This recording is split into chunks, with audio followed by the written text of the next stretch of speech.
नमस्कार, मी राहुल कुलकर्णी. NDTVमध्ये तुम्हा सर्वांचं स्वागत आहे.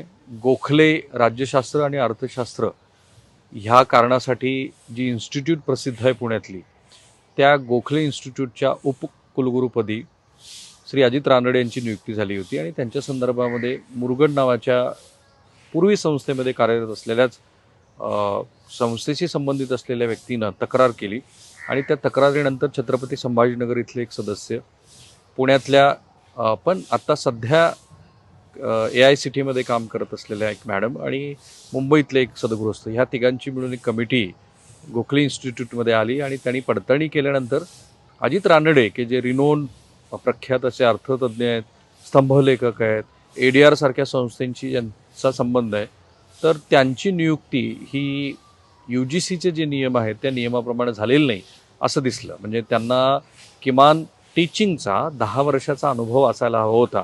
ह्या एका कारणामुळं अजित रानडे यांची तडकाफडकी त्यांच्या नियुक्त झालेल्या जागेवरून त्यांना हटवण्यात आलेलं आहे.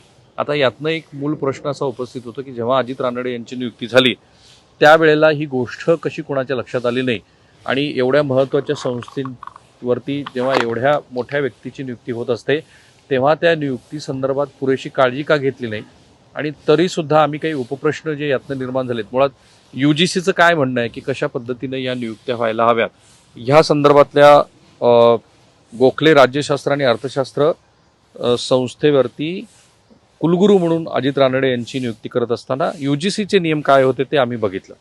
तर UGCचं असं म्हणणं आहे, ते इंग्रजी पत्र पण माझ्याकडे आहे की UGC असं म्हणते की selection of pro vice chancellor of universities. Pro vice चान्सलरचं काय नियम आहे? The pro vice chancellor shall be appointed by the executive council on the recommendation of the vice chancellor. तर आपल्याला माहिती आहे वाईस चान्सलर कोण असतात. It shall be prerogative of the vice chancellor to recommend a person to be pro vice chancellor to the executive council. The pro vice chancellor shall hold office for a period which is a co-terminus with that of vice chancellor. आणि vice chancellor त्यांची कशी नियुक्ती होते? A person possessing of highest level of competence, integrity, moral and institutional commitment is to be appointed as vice chancellor.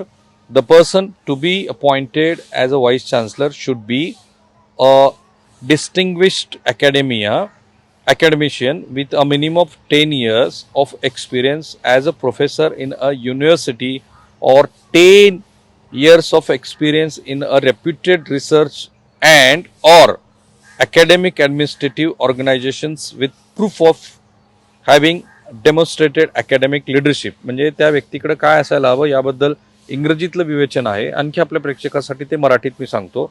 विद्यापीठाच्या कुलगुरूंची निवड. कुलगुरूंची नियुक्ती कुलगुरूंच्या शिफारसीनुसार कार्यकारी परिषदेद्वारे केली जाईल. एखाद्या व्यक्तीची कार्यकारी परिषदेकडे कुलगुरू म्हणून शिफारस करणं हा कुलगुरूंचा विशेषाधिकार असेल.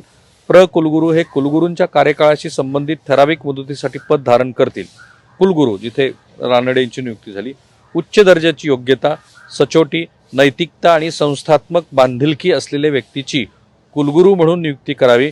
कुलगुरू म्हणून नियुक्ती करण्यासाठी येणारी व्यक्ती विद्यापीठात प्राध्यापक म्हणून किमान 10 वर्षाचा अनुभव किंवा प्रतिष्ठित संशोधन आणि किंवा शैक्षणिक प्रशासकीय संस्थेतील 10 वर्षाचा अनुभव असलेले प्रख्यात शिक्षण तज्ज्ञ असणे आवश्यक आहे.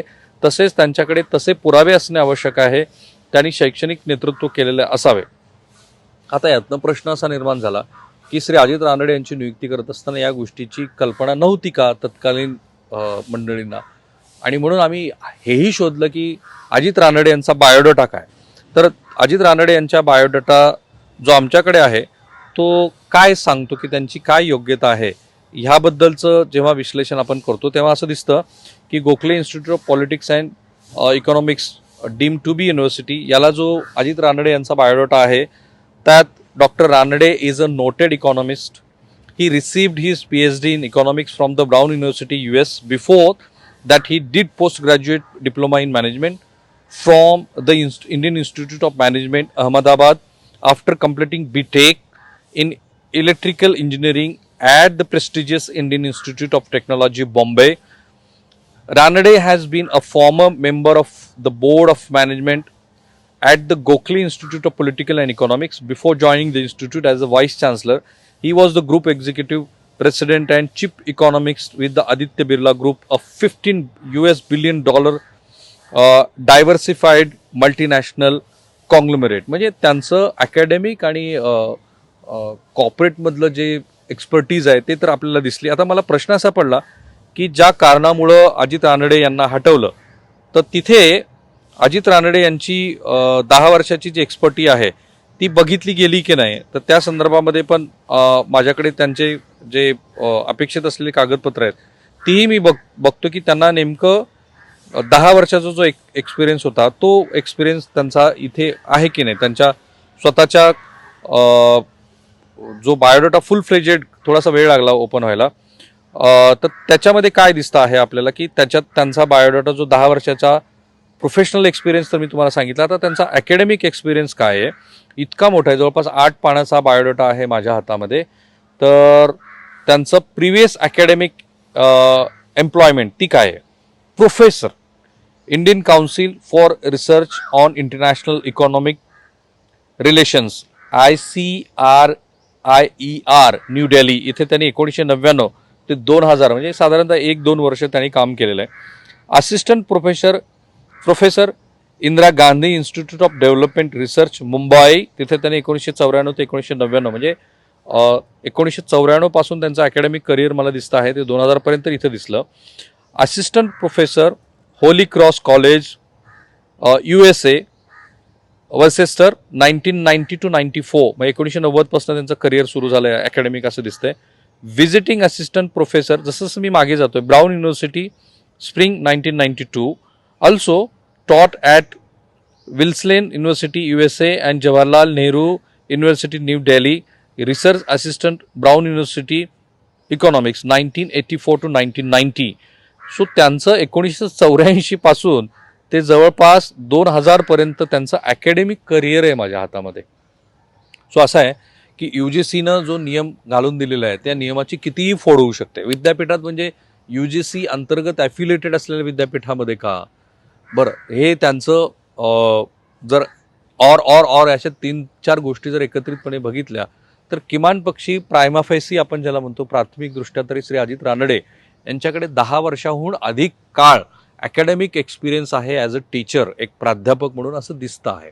अर्थात प्रश्न हाच आहे की त्यांनी ज्या ठिकाणी शिकवलेलं आहे, ज्या ठिकाणी त्यांची जी काही कारकीर्द घडलेली आहे ती कारकीर्द UGCला मान्य आहे का, आणि ती मान्य नाही असंच दिसतं आहे. आणि म्हणून तर त्यांना जितक्या तडकाफडकी त्यांची ह्या पदावरून, कुलगुरू पदावरून त्यांना हटवण्यात आलं, तर ते दिसतं आहे की ते मान्य नव्हतं.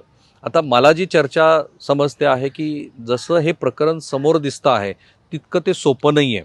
म्हणजे रानडे यांची नियुक्ती होत असताना ह्या गोष्टी आधी का पडताळणी केली गेली नाही, तक्रारी आल्यानंतरच त्या का केल्या गेल्या, मधल्या काळामध्ये अशा काही गोष्टी घडल्या का, काही लेक्चरच अरेंज केली गेलेली होती, त्या लेक्चरमधनं काही डिस्प्यूट क्रिएट झालं का, ADR संस्थेसंदर्भात जो गोष्ट आहे की ADRनीच मधल्या काळामध्ये इलेक्ट्रोल बॉन्ड संदर्भामध्ये सगळी माहिती संकलित केली आणि ती पब्लिक डोमेनमध्ये आली.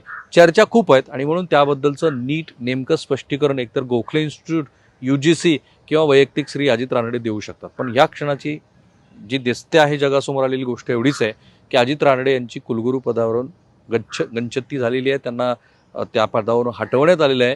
पण महाराष्ट्रातले जे वेगवेगळे स्कॉलर आहेत, उजव्या विचारसरणीला मानणारे आणि मध्यमवर्गीय डाव्या विचारसरणीला मानणारे, हे सगळे अजित रानडे यांच्याबरोबर त्यांना ज्या पद्धतीनं हटवलं त्याबद्दल चिंता व्यक्त करताना दिसत आहे. थांबूया पण इथे. आमचा प्रयत्न एवढाच आहे की ह्या गोष्टी जशा आहेत तशा NDTVच्या प्रेक्षकासमोर मांडाव्या.